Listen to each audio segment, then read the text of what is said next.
don't believe common myths about fitness simply because these misconceptions have been around for so long. In today's episode, I'm going to dispel 12 myths about fitness that you may still think are true. Hi, I'm Stephanie Phillips Markstein, and I help health-conscious people optimize their physical and emotional well-being so that they can show up in the world as the best and most confident version of themselves. So, 12 common fitness myths. Here we go. Number 1, spot reduction works. False. Trying to lose your gut by just doing sit-ups is futile. 1 million ab exercises a day won't flatten a stomach that is covered in layers of fat. So burning calories through frequent, consistent cardiovascular exercise does help shed belly fat, but you need to combine this with an improved diet, and then you'll create a calorie deficit which trims the belly and other areas of your body. Eventually, certain exercises will help tone the muscles, which will become visible when the excess fat is gone. Remember, six-pack abs aren't made in the gym, they're made in the kitchen. Number 2, you have lower, middle, and upper abs. Not really. It's all one muscle. To effectively target regions of your rectus abdominis, you need to pre-fatigue certain parts of it. With the crunch series, for instance, you'll need to fatigue the top of your abs, then the middle, in order to get to the bottom. Number 3, deep squats are bad for your knees. There's not a lot of evidence that links squats and knee pain, especially if you're doing them correctly. When squatting, you should keep the weight light enough so that you can work through a full range of motion.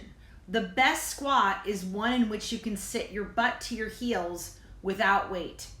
Have you ever seen a baby bend down to pick something up? They go all the way down until, their diaper touches their heels. But we lose that ability as we age and we stiffen up. So you want to work towards getting back to that deep squat, and then squat deeply with moderate weight. And you don't have to go all the way down to your heels, but practice that without the weight. This won't hurt you so long as you're maintaining proper technique. Number 4, deadlifts are bad for your back. People don't hurt their backs because they're doing deadlifts. They hurt their backs while deadlifting when they sacrifice technique to move weight. There are ways to compromise your form to get the weight up, but they are not beneficial in the long run. So keep your weight moderate in order to have better technique. Number 5, you need to load up on protein after lifting. This is typically a male kind of thought, but your body can only digest 12 to 15 grams of protein in one sitting. So with a good diet, you shouldn't really have to supplement protein unless you're a serious bodybuilder. Any extra protein will either be excreted or just hang around your waistline as extra calories. Number 6, myth dispelled. Lifting weights makes women bulky. And I've heard this so many times. Considering females have 1/20th to 1/30th of the testosterone levels that men have, this is false. By lifting more weight, females don't have the testosterone to support serious muscle mass growth. So now, eating 10,000 calories a day and performing intense strength training workouts will bulk a female up, but that should be avoidable. People also commonly think that the average female doesn't need to lift heavy weight, but then you see them trying to haul 50-pound bags of dog food in one hand and a full-size child in the other. Lifting heavy weights will benefit women in many areas of their lives. So don't be afraid to lift heavy weight because you think you're going to get bulky. Number 7, easy bar curls are a great bicep exercise. You know this kind? That curvy looking thing that you see people in the gym using to curl a ton of weight is not isolating a beneficial part of the biceps muscle. That specific position with the thumbs facing up takes the tension out of the biceps when curling. Straight bar biceps curls with the palm facing up are best. Number 8, lat pull downs behind your head are more effective. So that's the kind where you pull down here. Pulling the bar behind your head can actually hurt your shoulders or neck, as most people don't have the range of motion to safely do this. So you want to keep the bar in front of your face to be safe. Number 9, you should bench with your wrists cocked back or bent, or your wrist should be straight. Or bent. No, your wrist should be straight. You wouldn't punch with your wrist bent because it's less supportive of the force of the weight. You can develop wrist tendonitis benching this way as it breaks the proprioceptive system. So benching with straight wrists may feel awkward at first, as the stabilizers in your wrist will need to get used to the positioning, but you'll eventually be able to recruit more musculature in the chest.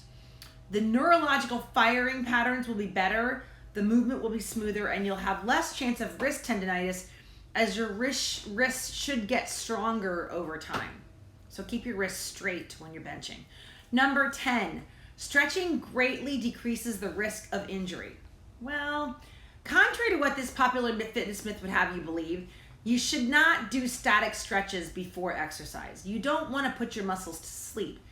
You want to excite them and get them fired up. You also don't want to stretch on cold muscles.